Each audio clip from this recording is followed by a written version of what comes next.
Hello, welcome back. Another episode of the Rippling Pages podcast, and today I'm joined by Khalisa Rae, a poet, journalist, and educator based in Durham, North Carolina. After graduating from Queen's University MFA program, where she studied under the likes of Claudia Rankine and Ada Limón, she's written poetry and essays which have been published in a number of renowned journals such as Rust and Moth and LitHub. Chakar Press published her poetry chapbook Real Girls Have Real Problems in 2012, but it's Ghost in a Black Girl's Throat she's here to talk to me about, her new collection published by LA-based Red Hen Press. Let's start by talking about the title, because it is the title poem of the whole collection, isn't it? And it is a title that grabs you. So I just wondered if we could start by talking about that, and particularly throat and the body and the kind of significance of this. I get asked this a lot. The story is kind of cool, so I'd love to share it. I was actually a resident in New York at the famous Poets House. If you know anything about the Poets House, it's a famous library that just houses, thousands upon thousands of amazing books, but it's like the spiral staircase, and they do residencies for writers to come and learn and study. And so I got awarded the opportunity to come and study under some phenomenal writers like Safia O'Hilio, who actually became the editor of my book. And she said, today's prompt is you take a book and you find 7 random words in one of the books on the shelves. And so I go up to the second floor, and what do I find? I find the word ghost, ancestor, girl, spirit, and I think I saw throat.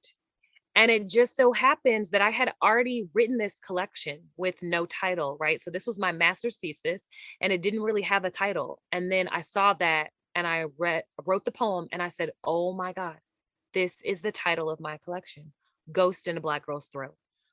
So it was serendipitous. It was fate, destiny that it was meant for me to have that title, I think. And, the throat part comes from the fact that when I was in my master's program in 2016, I started having really bad panic attacks and learned that I have an autoimmune illness. And what happened was I couldn't swallow. There was something like going on with my throat. And a yoga teacher, a friend of mine, told me that she felt like I had something like spiritually like lodged in my throat, or I was afraid to say something. And she was right. That became the whole impetus for the entire book. The idea behind being a Black woman in America and the victim of violence and prejudice. I was afraid to say a lot and to talk about a lot of trauma as a child, but also as an adult. And then, when I got to college, I learned about the only successful coup d'etat that's ever happened in America, which is the Wilmington 1898 race riots, and the race massacre that happened in my college town. And in the city, they say it's haunted because people are afraid to talk about the incident that happened. And so I was like, oh my goodness, everything is like coming together. This title is like the perfect title for this collection, because the throat and the ghost stuck there are everything we're afraid to talk about that's ugly. That's so interesting, because it certainly the themes you talk about there and the psychosomatic elements of it, the kind of could we call it a repressed kind of traumas maybe. So that came after you'd had these ideas, and it was kind of as you put the collection together. Yeah. I mean that's spooky to relate to the haunting idea. Yeah. But yeah, it totally does. It reading the collection, it does seem to talk about a voice unheard and a voice waiting to be unleashed. And this toys out a lot, doesn't it? There's a tension between voices that are heard and voices that are silenced. And there's a political element as well, isn't there? Well, Yeah. perhaps it's not for me to call it political, but it also seems to relate to you finding your voice as a poet. It sounds a very kind of visceral sort of feeling, in terms of. Oh yeah. So how was poetry a way to sort of explore that? For me, as someone who writes in a lot of different genres, I think that poetry is the perfect vehicle to explore finding your voice, because poetry says what can't be said in normal language. It explores topics that otherwise wouldn't be understood. And I think that that's what's so special about poetry is it finds language for the unexplicable, right? Um, and it paints images of things that would otherwise be too hard to hear and look at. It paints images in a way that I think allows these truths that, as you say, that we don't want to talk about to be explored. You know, if you talk about the themes in my book, like sexual assault and violence against persons of color, or bigotry against the queer community, those are things that folks have a hard time grappling with. And I think poetry is the perfect vehicle to shed light on that, because there's this cool dichotomy that I say is like the beautiful and the broken, you know, the like murderous and the majestic, the terror and the tumbling hills. And what's cool, well, not necessarily cool, but what's interesting to look at is the South is that, you know, the South is this gorgeous place, but this history of violence. And I think that same dichotomy is mirrored in poetry as well. But you get a sense it's a very vibrant collection as well. There is a lot of beauty, but there is a lot of violence and there is a lot of cruelty that you talk about as well. Because I learned today actually that you're not from Durham, are you? You were born in, No. is it Indiana? Yeah, I was born in Gary, Indiana, where Michael Jackson was born, not Oh, too right. far away from his house. Yeah, so I'm not a Southern native. My ancestors are, but I'm not. I don't have any current family in the South, actually. So And I realize the South is a very big area, big region. Um, the South is in your work, and place names and cities, states. Can we talk a bit then about the influence of the South, its environment, perhaps other writers in the South that have had an influence on your work? you know, I always say that Toni Morrison, James Baldwin are huge influences on my work, right? Not just the current Southern names we know, you know, in BIPOC, Black and Indigenous voices, you know, Ada Limón and Jericho Brown, those big names that we know that I love, right?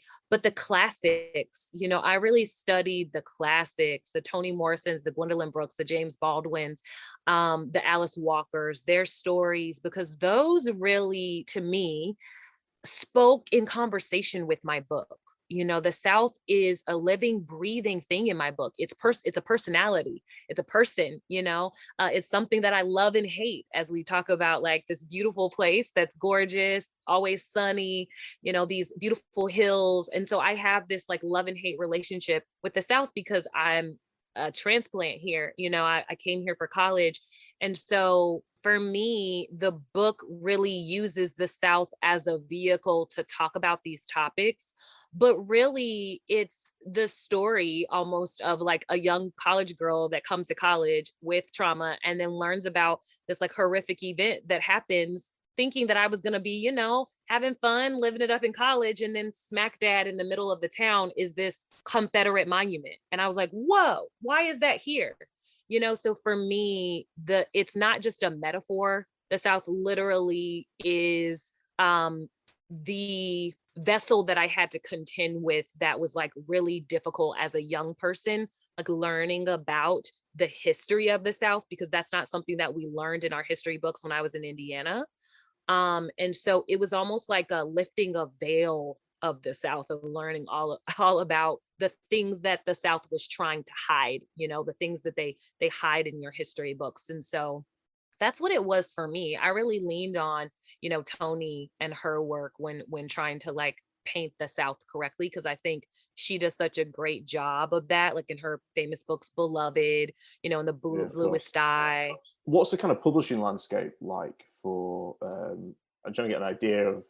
Obviously, I'm based in the UK. What's the kind of publishing landscape like? Because obviously, we get a lot of fiction and poetry that comes over from the northeast and centered within New York publishing houses. Very similar to what the problems what we have over here, which is very London centric based publishing. Um, is there what kind of perhaps writing culture is it like then for you working in the South? Is it more supportive in that respect? That's a really great question. You know what? I've been super blessed. So when I came to the South, I learned that the Southern community is not only huge, I was super blessed to be in the community of slam poetry and spoken word, which is this like, you know, big, huge community of writers from all over the globe, particularly the US. So we get people that come from all over the world to the National Poetry Slam. But particularly in the South, we have this big competition called the Southern Pride National Poetry Slam. And so it's just like nationals, but it's just with Southern poets. And that my first introduction into the South. So I was super lucky when my husband in college, he introduced me to that. And then I went every year to the National Poetry Slam and the Women of the World. And then when I went to this Southern Pride, I was like, whoa, this is completely different. We're friends, you know, we're sitting around the table eating, people are encouraging each other. And so the publishing world for me was like, I was living in two different worlds because I was a professor in academia, but at the same time, I was a part of this beautiful, familiar, down home, you know, down to earth, really friendly community of poets that were there to encourage you and cheer you on. So it's almost like I was living in like two different worlds, if you will, like academia and then slam poetry at the same time. So I've just been lucky. And then when I got out of academia, I built a community of other Southern poets on social media as well. And that has been just like a lifesaver because I've met so many like amazing friends in the South and outside of the South, outside of the South. So yeah. Who are some of those writers? There's some that you want to name and Yeah, so I can give y'all a list. So some of the writers that are like crucial that you have to look up are his name is Dasan Ahanu. So he is my mentor. He is the coach of the Bull City Slam team. If you don't already know the illustrious and famous Jericho Brown, he is a award-winning, famous Black Southern poet. Ada Limón, who is also in the South, was my professor. She's a National Book Award winning author. Felita Hicks, who edited my book. She is phenomenal, or they are phenomenal. They're a queer writer in the South as well. And the list just goes on and on. Siarra Freeman and Camonghne Felix. And I've just been blessed to be in the company with so many like powerhouses that you have to read because their work is just unlike any other and stellar. So yeah, the list goes on. I'll have to like send you a bunch of names to look up and read. Well, with the show notes, you know, the listeners, the show notes, we'll pop some definitely in there. And some names will be familiar without a doubt. Ada Limón. There's certainly a can we call it an ancestral quality or something that bears, you know, you spoke about ancestors, haven't you? Well, let's go to that. There's something you said with Rachel Eliza Griffiths, and you said when you came to the South, you said this is what my ancestors were talking about. So I don't know if you want to elaborate a bit on what that might be. Sure. Yeah. So when I came to the South, you know, whether you have parents or grandparents that grew up in the South or not, everyone that is a citizen of America knows about the history of slavery and the migration of, you know, freed slaves.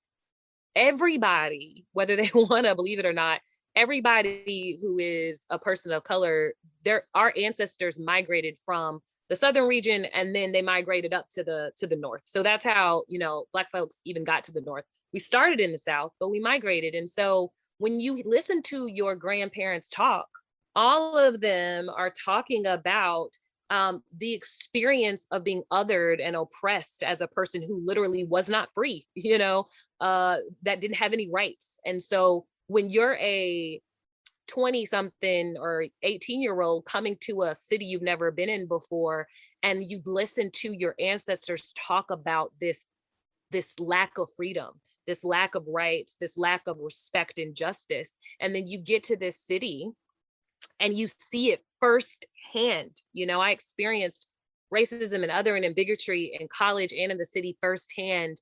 And you get to a town where they like openly try to hide the fact that there was like a well-known coup d'etat that happened in that city where they murdered the Black people and threw their bodies in the river.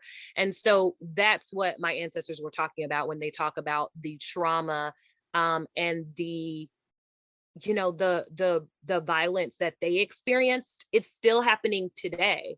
And I felt it. I felt it when I was walking around in the town. You know, everybody that lives there says there's something weird about the town. Well, that's what they mean. That it still permeates that injustice and that bigotry still permeates the town, and people can feel it. Like, people of all colors talk about it. They're like, something's strange with this town. And so that's what my ancestors were talking about. But the other thing that I told Rachel Eliza was that I had to call upon my ancestors to get through, to make it. I had to, Yes. you know, pray to them to help me survive, I guess you could say, because I needed their guidance. So yeah. Well, this is what I find really interesting, because it almost seems like you are, and it ties into those themes of ghosts, and, you know, kind of ghosts of our ancestors, and also experiences or people or voices that haven't, you know, they haven't gone away. They are still sort of around, you know, haunting, but haunting, you know, I guess in a sort of positive sense to kind of impart a message. But I feel like you are sort of asking writers, sometimes you are asking kind of people. I mean, in Mermaids and Ghost Ships, you explicitly say, ask Aloda Equiano, and he will tell of the bloodline scattered. Wondered, who do you have in mind when you're writing your poems? Are you kind of projecting back? Are you projecting forward, or is it does it not cross? You know, does it not come in? It's kind of more of a personal experience. Yeah, that's such a good question. I think that I'm looking Good. back and forward. I think I think that I'm on several of these poems, I am calling back to history. On several of these, I am in communication with like current writers that I want to talk to. And then on a few of these, if you look about like Reclaiming Our Phenomenal Bones, that poem, I feel like that and American Made and several others where I'm like speaking to almost like a younger generation. I think I'm talking to the future. So I think in my book, I'm in conversation with like the past, the present, and the future. Because some of these are a retelling of history. Some of it's like, here's what's happening today, now.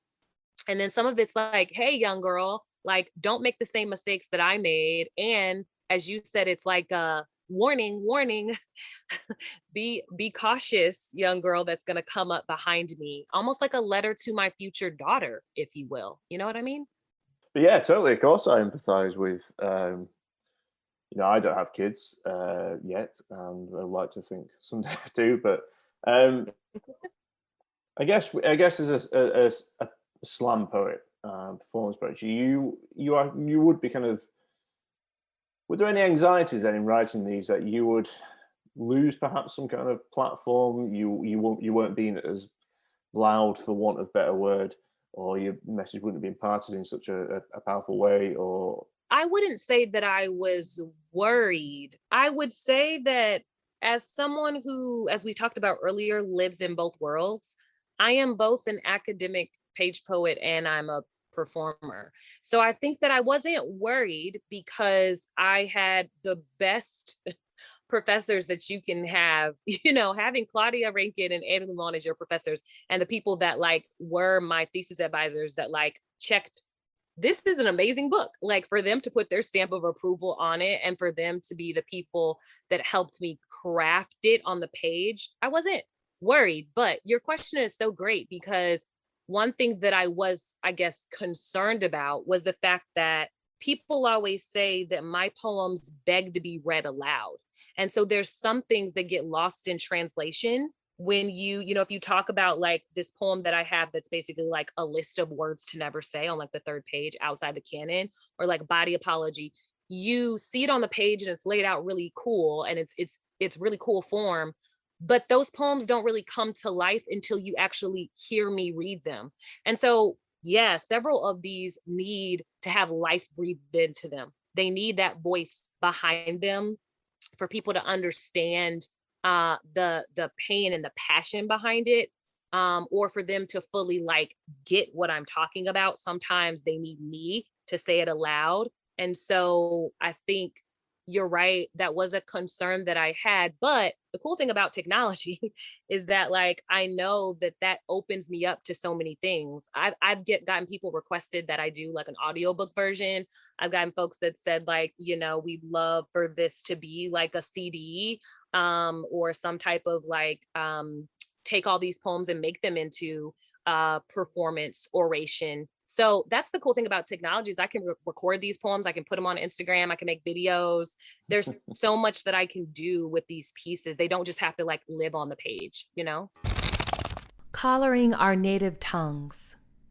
Heard we rattle in the walls small and rat-tailed rumbles. People ignore. They swear we're just the pipes, creaks in the floorboards. Our native tongues crawl out of tight spaces and tumble into silent cracks. We scavenge for substance but settle for the need to be heard. Search for the words you try to exterminate. We know the social norms set for us are a trap. Our dirt road desert stories are called trifle, fleeting. When in the dark, you consider us rodent, hard to get rid of.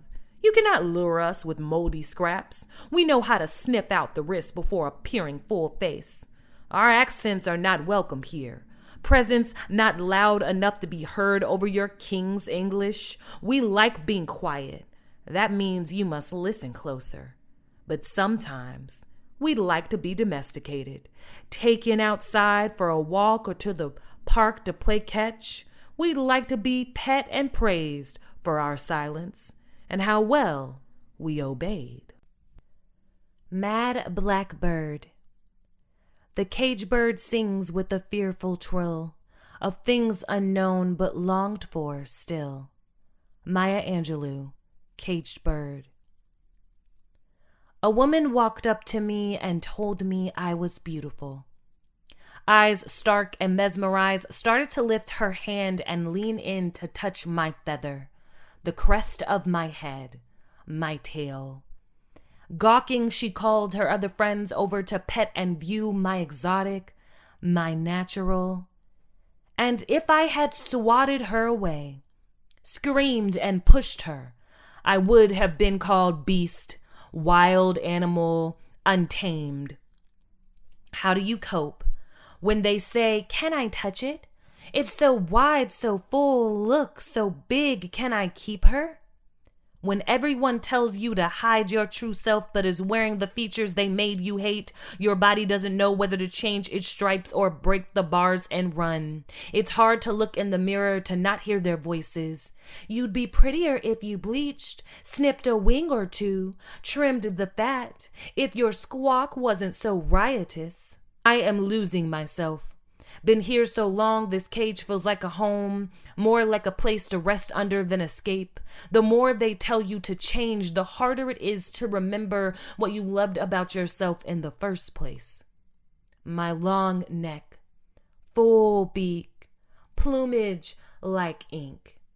This beautiful mahogany tail that spans majestic, crooked appendix that keeps on waving. Reading the collection, the first poem is Ghost in a Black Girl's Throat. You know, it's written in verse. It pays attention to, you know, rhyme and meter. And it's quite a long poem, and it's mostly in tercets, isn't it? And you kind of think that you are kind of getting into a poetry that is kind of paying attention to rhyme and meter. But then body apology isn't that, and you really play around with the space on the page. But you know, arguably you say you could do that in something like Ghost in the Black Girl's Throat, but more obviously in body apology. And then outside the canon, Words to Never Use, the third poem, yeah, it's a numbered list of words we shouldn't use. And then Southern Foreclosures. This was a fantastic poem, actually. I think that I am speaking in a tradition of other Black and BIPOC writers who have all used the body as a vehicle to say something larger about social justice and human rights and the way we treat and manipulate the body. And so I think that it's kind of cool that I am in the legacy of so many other writers that have come before me that have used the different parts of the body as a metaphor to say something larger. And so that's what I attempted to do, specifically with the throat. You know, we're talking about like the voiceless and oppression. And I think, you know, me specifically that had like an issue with her throat. So I think you're talking about literal traumas that are going on, but also I think, you know, if we go back to Toni and Lucille and Gwendolyn and Alice Walker and James Baldwin, oftentimes they are using the body parts to speak to how they've been treated like less than a human, which I think is like a brilliant way to speak to that, like taking the pieces of the body apart almost, which becomes this whole other metaphor about them being like separated and split in two. If you read like Nikky Finney, the Southern writer, Nikky Finney, who's phenomenal, I'll add her to the list. She talks a lot about the body parts and being a person of Southern tradition and why that's so important, because our bodies were literally auctioned off in slavery, you know? So like, I think that's what I find fascinating, but also I think, yeah, I'm also in a like contemporary tradition as well with other writers that I think, especially folks of color, as we talk about like current events that are happening, like the violence against the Black body. I think that's why body is so important to keep bringing up, because the violence against our bodies keeps happening. And so, yeah, I really like what I've done in this collection as a really, I hope it was effective, what I've tried to do about almost like the separation or like the piecing apart of the body that I try to show in the book as like a metaphor for how I felt when I got to the South.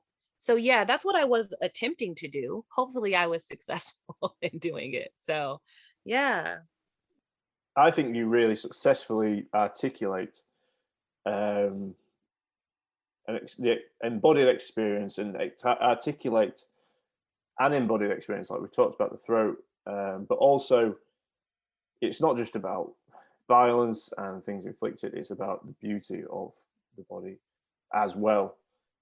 The kind of way you use metaphors in the collection, you use really bold metaphors, and you seem very comfortable, you know, working on a metaphor and an image and having it as a central image, and you're quite comfortable working around it. And I thought there's the really interesting poem, and one that I really enjoyed was Mad Black Bird. I just wondered, before we go a bit more into that, if you could talk a bit more about the inspiration for it and how you put that poem together. So Mad Black Bird and Black Boy Painted as Butterfly actually are a part of a different project that I am a part of. I was asked to be in the Invisibility Project in North Carolina, which is the study of the event that I talk about in the book, the Wilmington 1898 Race Massacre. And so it's a poetry and dance project that was turned into a documentary where I was the narrator and the writer on it, where I had to narrate all of the movement and the dance with poems. And so I wrote Mad Black Bird and Black Boy Painted as Butterfly for that documentary and for that project. And really, Mad Black Bird comes from, you know, I use the epigraph Maya Angelou's Cage Bird. But I wrote that without even really thinking about Maya Angelou at first. I wrote that because we have a scene in the project where the two dancers are putting together a skit that talks about othering and appropriation and oppression as like a Black woman in a room full of other white women, and this like Western ideal of like beauty, going back to kind of what you were saying, and this like celebration of the Black woman form, but also how the Black woman body is also fetishized and exoticized as well, and the damaging effect that that has, you know, on young girls and adult women. And so that's really what inspired Mad Black Bird, the exoticizing of the Black female form. And then I thought about Cage Bird and Maya Angelou, and how, as I said, like I'm always in conversation with my ancestors. Like Maya had already kind of talked about this subject, if you will, the idea of being trapped, you know, trapped in this Western ideal of like what it is to be beautiful. So it's kind of cool that I'm like speaking to her in a way through this poem. So yeah. I mean, I'm not an expert on Maya Angelou by any means, but it made me go to I know why the cage bird sings, and I found it interesting how you Yeah. weren't sort of conscious of that when you started out the poem, because in terms of this idea of finding a voice, and I'm just talking about kind of artistic voice here. There's that moment, and she also, I didn't know that she also moved from St. Louis, didn't she? She moved down Yeah, to she did. Arkansas. Yep. She teaches, well, she passed away, but she taught in my college, my other college down in Greensboro, North Carolina, the Winston-Salem area for many, many, many, many years. So she's a Southern writer as well.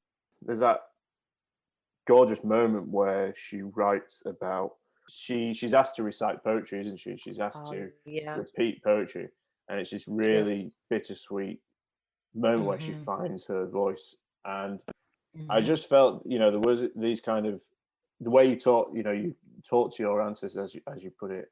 And this is, I think, one of the achievements of the collection is that must be quite difficult to avoid not referencing the fact you are finding your voice. You are emerging into the world as a writer. I don't know if it avoids those kind of debates about kind of being conscious of your own kind of craft. That's such a good, oh my goodness, you're making me think about so many things. I didn't even think about the fact that she took a vow of silence. Oh my gosh. And she talks a lot about her finding her voice again. And that's such a good parallel that, like, with this being my first full length, I have a book before this that was a small chat book, but I was finding my voice through this book. Yes. And so that's such a cool comparison that you found between kind of like her finding her voice again. She didn't speak for like a decade, or she took a really long time to not talk after she was the victim of a sexual assault, and then decided to speak again. So that's really cool. I'm gonna have to write about that. I might write an essay about that parallel of like finding your voice after like having experienced trauma in that way. And yeah, thank you for bringing that parallel to light, because that's super cool. Yeah. I mean, I don't want to impose that reading on you by any means, but there were some chimes in there that, because I want to talk about the sound of the poems as well, and I want to talk in terms of that idea of perhaps silence and having a voice. And the word that I'm using here, this might not be what you think is right, but there was a kind of sort of rattling kind of quality to some of the poems. And it is a word you use explicitly in Southern foreclosures. But some of the lines in that poem as well do kind of rattle in the way that kind of consonant sounds and the sharp kind of T and the L sounds. Oh no, that was intentional. Southern Foreclosures actually has been a poem that I've been working on for quite a while. A lot of intention went behind that poem, and it's been edited down really in a concise, brief way, because this used to be a performance piece I used to do that was called 10 Reasons I Will Never Call the South Home. And we really distilled it down, if you can see, to just like quick little flat, almost like I wanted it to be like a movie, like a documentary. I wanted it to be just like quick flashes of images. And that's why you get these consonant sounds of like rattle. Like I just wanted words that were big and bold that would flash in your mind. And because I had a short amount of time, if you think about like a documentary or a quick little like reel on Instagram, you only have like 60 seconds. So in my mind, I said I have 60 seconds to give them a picture of what it was like when I first got to the South. And then I want to call back to historical events with just a flash of a graphic image and a visceral feeling of what it's like in my gut to be here and not feel welcome. So that's why you get those words like tarred and feathered and gruesome and fertilizer, like these really strong images, because I needed you to paint that picture in your mind in a very quick, short amount of time. Tarred, feathered, really harsh kind, I wouldn't say harsh, but just quite kind of like stubbed sounds, it ends and it's the next, but it does, you use, what I noticed as well is that you use enjambment a lot. Your lines run on quite a lot as well. So it's not necessarily tying into the sense of, you know, you're not stopping, I guess, in a way. So perhaps that's kind of going into that kind of montage kind of visual image you had in your mind constructed. But is this something that you have quite a lot when you're building poems? Because you are very imagistic, you use images a lot. This kind of, sort of vignette kind of montage idea of a poem, or yeah, I started out as a film major, and my sister works in film, and I think that I was very much so, you know, I grew up on movies. I always say that me and my mom were like the mom and daughter of Gilmore Girls. We were obsessed with movies. And so I think my brain naturally works that way also because I do write stories and fiction. I think my brain wants you to get it on an imagistic level first. And I want you to paint the picture because I think you seeing the picture through my eyes is the best way for you to empathize with how I feel in my gut.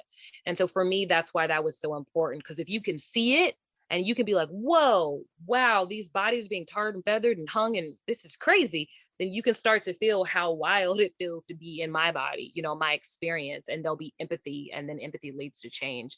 And so that was really my my goal, my hope, for people to really like see those flashing images with me. But I think my love of movies and story and TV and film really plays a part in the way that I tell my write my poems. Because I've spoken to poets and writers who's, you know, been very much influenced by some of the feelings they experienced when they were watching kind of childhood films. Jen Calais, who I've had on the podcast, she spoke a lot about like Labyrinth, the film Labyrinth, and the kind of terror that felt, and some of the morals that were imparted at a young age. You know, when she grew older, that she realised actually these are a bit outdated. So is that something that you've experienced? And is there something? Are you working against something within that, or? I think for me, I will tie it back into my love of like wholesome shows like Gilmore. I think for me, because I did have this like double life growing up of like being a survivor of trauma, but not knowing that until I got older, and not like coming to grips with that until I got older, and like exploring parts of my identity and not doing that until I got older. I think I am pushing against a lot of this, like, I don't know if you've ever seen the movie like Pleasantville, but when I was this like, it's an American film where everybody just has like a white fence and a picket, a picket fence and a white house with shutters and a dog and a kid, and I think in my book, I talk a lot about family. And so I think for me, I had a double life because me and my mom had this like idyllic relationship. And then I had a not so good relationship with my father figure. And then, not so good relationship with my body at the time. And like was the object of a lot of like older man affection and was like weird and I felt icky. And so like, I think for me my maturation process was like this weird dichotomy of like, having this really great relationship. I was like the baby and was spoiled and got to do whatever I want to do and have this great life. But then also I had to grapple with a lot of that trauma too. So I think when I write my poems, I'm trying to push against what it is to have this like idyllic life, this like, what is it? When people say like, I had a normal upbringing, what is normal? What is idyllic? What is perfection? As someone who struggles with perfectionism, I think that that's what I'm pushing against. This idea that I had to, in order for me to look back and for it to be good memories, it had to be perfect. And I don't think that that's healthy. And so I think that's what I'm really pushing against. And then I think, as we talk about like the images that I was shown, growing up, there were only very few, Black shows or shows of like girls and families of color. And again, the Cosby Show, these famous shows like Cosby Show, Family Matters, all these shows are like this perfect idyllic view of what it's like, to be in a Black family. None of them show the real aspect of what it is, the hard, I wouldn't say hard, but I would say the complicated, complex, multidimensional ways in which we live. And so for me, I think I was pushing against that because I didn't have that growing up. I didn't have images of like complex families with like problems and trauma. Nobody talked about that.